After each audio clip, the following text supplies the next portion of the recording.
اعوذ باللہ من الشیطان الرجیم بسم اللہ الرحمن الرحیم۔ ایک شخص کھجوروں کا بڑا شوقین تھا۔ دن بھر درختوں پر چڑھ کر کھجوروں کو توڑنے اور کھانے کی فکر میں رہتا تھا۔ ایک مرتبہ اسے کافی اونچا اور بڑا درخت دکھائی دیا۔ اس پر کافی بڑے بڑے گچھے بھی لگے ہوئے تھے۔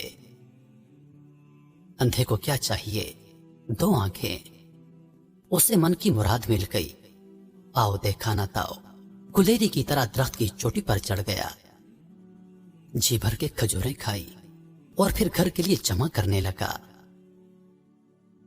مقصد پورا ہوا تو پیڑ سے نیچے اترنے کی ٹھانی، لیکن یہ کیا، جیسے ہی نیچے نظر کی ہوش باختہ ہو گیا۔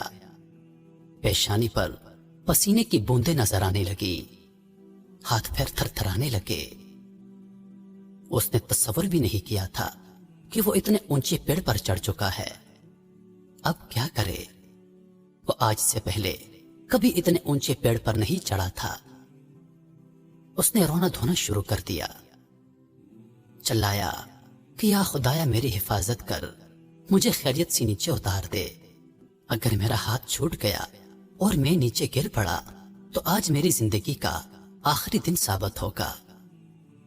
وہ روتا رہا اور اللہ سے دعائیں کرتا رہا، یا اللہ میری مدد فرما، ایسا مت ہونے دینا، یا اللہ مجھے بچا لینا، یا اللہ آج مجھے بچا لینا۔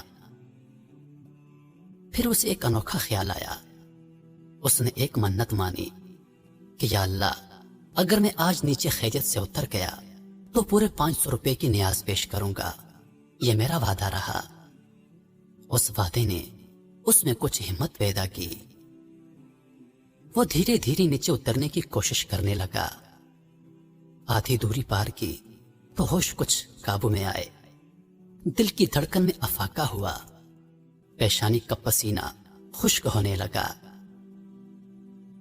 اب اس نے جو زمین پر نظر ڈالی تو زمین کافی نزدیک دکھائی دی۔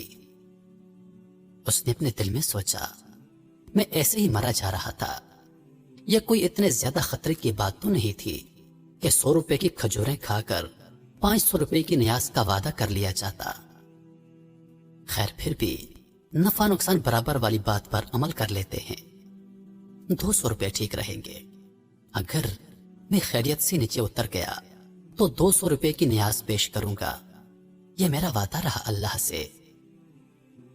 جیسے جیسے وہ نیچے اترتا جا رہا تھا، اس کے وعدے میں بھی کمی آتی جا رہی تھی، اور یہ وعدہ دوری گھٹتے گھٹتے پوری طرح گھٹ کر 0 میں تبدیل ہو گیا۔ زمین پر پیر رکھتے ہی اس نے پیڑ کی طرف دیکھا اور ہنسنے لگا۔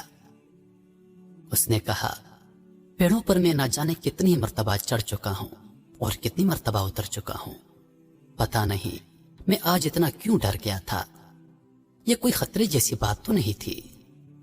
اور پھر اپنے ہاتھوں کو ملتا اور صاف کرتا ہوا آگے بڑھ گیا۔ نیاز سے بے نیاز تو وہ ہو ہی چکا تھا۔ محترم ساتھیو، ہم میں سے اکثر لوگوں کا یہی حال ہے۔ جب کوئی مصیبت سر پر پڑتی ہے تو بہت عاجزی اور انکساری سے اللہ کو پکارنے لگ جاتے ہیں، اور جب مصیبت ختم ہو جائے تو پھر اللہ کو بھلا دیتے ہیں۔ جس اللہ کو ہم مصیبت میں یاد کرتے ہیں، اگر خوشی میں بھی اسے یاد کر لیا کرے تو کیا ہی اچھا ہوتا۔ حضرت علی رضی اللہ عنہ فرماتے ہیں کہ ضرورت کے وقت اللہ کو پکارنے والا دونوں صورتوں میں اللہ کو بھول جاتا ہے، ضرورت پوری ہونے پر بھی اور ضرورت پوری نہ ہونے پر بھی۔ اسی لیے اللہ پاک قرآن کریم میں ارشاد فرماتا ہے، ان الانسان لربہ لکنود، بے شک انسان اپنے رب کا ناشکرا ہے۔